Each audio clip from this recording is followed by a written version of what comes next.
Ao longo dessa lição, estamos aprendendo diversos aspectos relacionados a temas que tenham alguma conexão com o santuário e com a história do povo de Deus.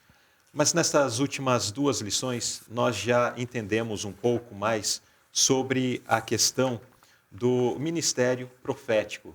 E especialmente esta lição que nós vamos considerar hoje, ela é muito importante, pois muitos têm surgido em nossos dias dizendo que são apóstolos, que são profetas, que são isso e aquilo e que estão falando em nome de Deus. Mas será que todos esses que se levantam dizendo que são profetas, são de fato profetas do Senhor? O que a palavra de Deus nos apresenta como um crivo para sabermos distinguir entre verdadeiros profetas e falsos profetas? Então, ao longo desta lição, nós estaremos aprendendo sobre isso, os sinais, os indicativos dos verdadeiros profetas e também daqueles que são falsos profetas. O título da lição é Testando os Profetas. No livro de Oséias, no capítulo 12, 13, lemos assim: Mas o Senhor, por meio de um profeta, fez subir a Israel do Egito, e por um profeta foi ele guardado. E o pensamento da inspiração: a pregação é uma pequena parte da obra de salvação de almas. O Espírito de Deus convence os pecadores acerca da verdade e os coloca nos braços da igreja. Os ministros até podem fazer sua parte, mas nunca conseguirão realizar a obra que a igreja deveria fazer.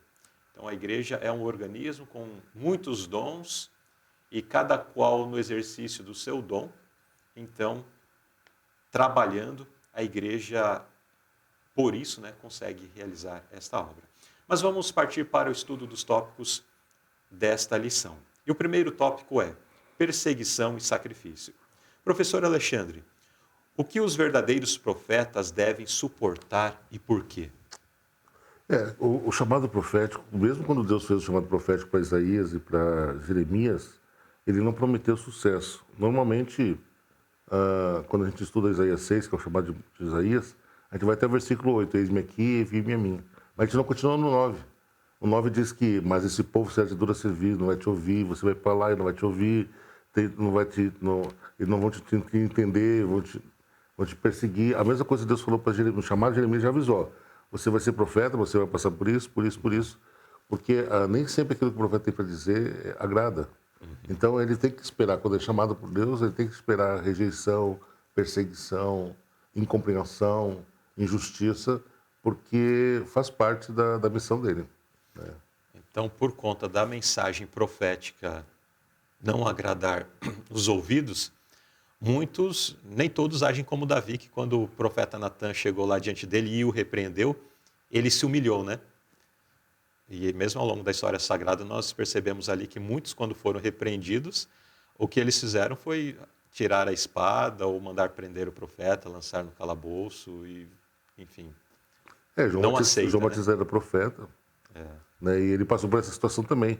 Ele acabou sendo martirizado porque ele falou a verdade. Sim. E quando ele fala em nome de Deus, a mesma atitude que muitas pessoas têm com respeito a Deus, não tem respeito ao profeta. Então o profeta vai sofrer perseguição. Exato. Então não é um ministério fácil. Exato. Não é uma obra fácil. Muito bem. Agora, pergunta B. O que confirma a existência de verdadeiros profetas até o fim dos tempos e como devemos testá-los? É interessante que se existe o falso, é porque a lógica aqui da pergunta é essa, né? Se existe o falso, é porque existe o verdadeiro. Porque o texto de Mateus diz que surgirão falsos profetas. Isso Jesus vai pregar várias vezes, avisar, olha, gente, cuidado. Paulo vai fazer isso, olha, quando eu estive com vocês, eu já avisei lá para os seus de Éfeso, né?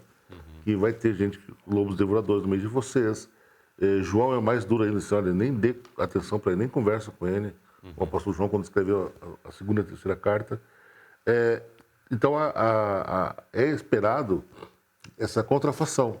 E a contrafação é resultado do quê? Da manifestação do verdadeiro dom profético. Nós cremos, como adventistas, que o dom de profecia se cumpriu nos nossos dias em Ellen White, de forma plena. E nos dias dela, contemporâneos, existiam vários profetas que fundaram várias religiões.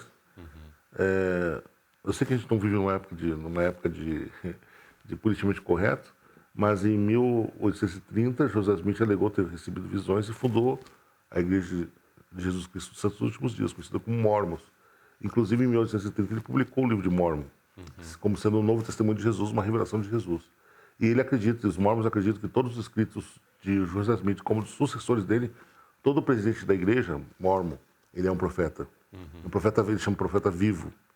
Então, existe uma linhagem profética dentro do mormonismo.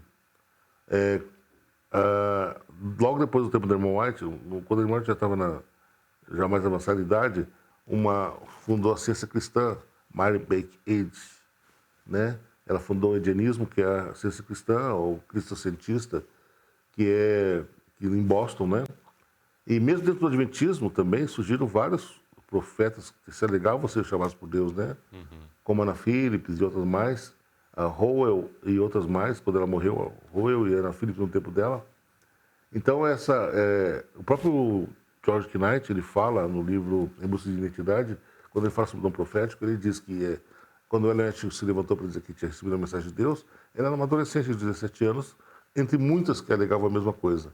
Porque quando esse desapontamento, sempre se manifesta o fanatismo, né? Sim. Então, pessoas alegando ter tido visões e revelações era comum. E ela sobreviveu à prova do tempo. E como é que ela sobreviveu? Aí a pergunta que é a questão aqui, como é que ela sobreviveu a isso?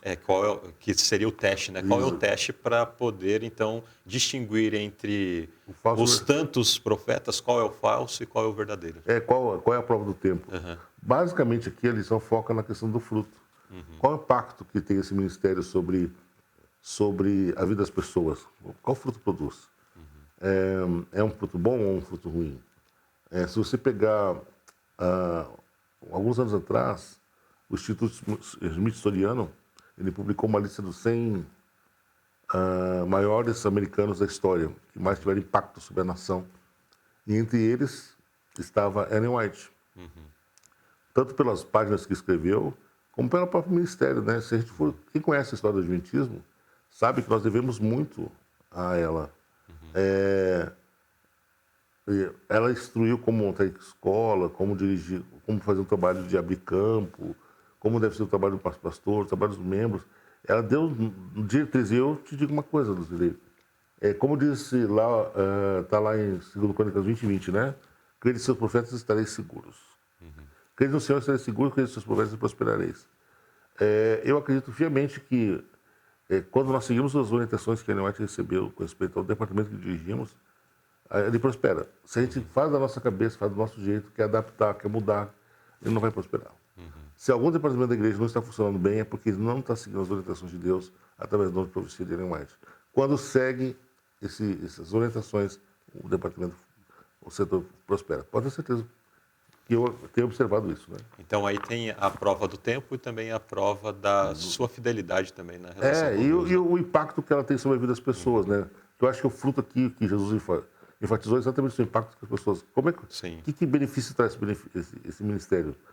Né? O próprio mundo reconhece que a Ellen White foi benéfica não só para os adventistas. Ela falou em vegetarianismo na época que o adventista comia bacon no café da manhã, né? O americano comia bacon no café da manhã. Ela falou em ar livre, no tempo que as pessoas fechavam as casas, que tinham medo de que as doenças, os ruídos, pegassem doença. Ela falou em cuidar da saúde no tempo que as pessoas fumavam, né? E achavam que o crente fumava e achavam normal isso, né? Então, ela realmente era uma mulher fora da época dela, né? Ela estava bem à frente do seu tempo. Então, os benefícios do estilo que ela ensinou são fundamentais. Em Loma Linda tem uma comunidade onde ela morou os últimos 15 anos. Tem um hospital de Loma Linda e tem uma comunidade adventista. E lá a taxa de expectativa de vida lá é 10 vezes maior do que a padrão americano. E o americano já vive 80 e poucos anos, né? Então, lá encontrar um centenário lá é a coisa mais comum do mundo. São todos adventistas. Por quê? Porque segue os princípios de vida que ela ensinou. Vegetarianos, vivem no campo. Então, isso aí impacta 10 anos. Muito grande. E não é uma qualidade de vida assim, né? Ligado num balão de oxigênio, né? Sonda, não. É andando, caminhando. Não aumentou a longevidade por conta dos recursos, né? Desses Não, tipos de isso. recursos, mas sim... Por qualidade de vida. Exato. Vamos à pergunta C. Por que um verdadeiro profeta é uma bênção para a igreja? Eu acho que dentro desse contexto que tu já estava mencionando em relação a irmão White, a gente já consegue perceber, né? O impacto positivo que teve dentro da sociedade e mesmo para a gente quando estamos seguindo, né, aquilo que ela diz em relação à saúde, à administração e etc. Com certeza. O foco de Paulo aqui, em Efésios 4, ele está falando sobre dons espirituais. Ele fala de 4 dons que a gente chama de dons de apoio, ou de apóstolo, profeta, evangelista e o pastor mestre, né? Pastor mestre casadinho porque não tem pastor que não ensine. Sim, Então sim. considera-se como um só, né? Porque o ensinar o pastor é o alimentar o rebanho, né? E Paulo diz assim que esses dons eles foram dados para aperfeiçoar os santos para a obra do ministério. Então, são esses dons que vão capacitar os santos para fazer a obra de Deus. E o objetivo disso, Paulo diz assim, para a edificação do corpo de Cristo, até que chegamos à unidade da fé e ao conhecimento do Filho de Deus, agora o perfeito, ou seja, chegarmos a ser semelhantes a Jesus. Então, o objetivo desses dons é esse, encaminhar a igreja, o corpo de Cristo, para o cumprimento da missão e amadurecer os crentes para torná-los semelhantes a Jesus. E nesse quesito, Ellen White tira 10, com estrelinha, né? Sim. Porque ela realmente tem sido uma bênção para a igreja, na medida que seu ministério tem feito exatamente isso. Quem estuda mais os escritos de Ellen White é um cristão mais fervoroso, isso é estatístico, já é dado estatístico. É um cristão mais fervoroso, mais comprometido. E ela, como ela fala muito de Jesus, então torna um cristão mais fervoroso, né, que aumenta a intimidade dele com Deus. Claro que a gente estimula, né? Porque quem dá a intimidade mesmo é a palavra, né? Exato. É a palavra de Deus que faz essa comunhão, mas ela estimula a pessoa a ter essa comunhão, estimula a pessoa a ter esse relacionamento mais profundo com Jesus Cristo. Então isso estimula o amadurecimento espiritual. Então isso é uma das bênçãos que nós recebemos, tanto do dom de pastor, evangelista e apóstolo, como também do dom de profecia. Muito bem.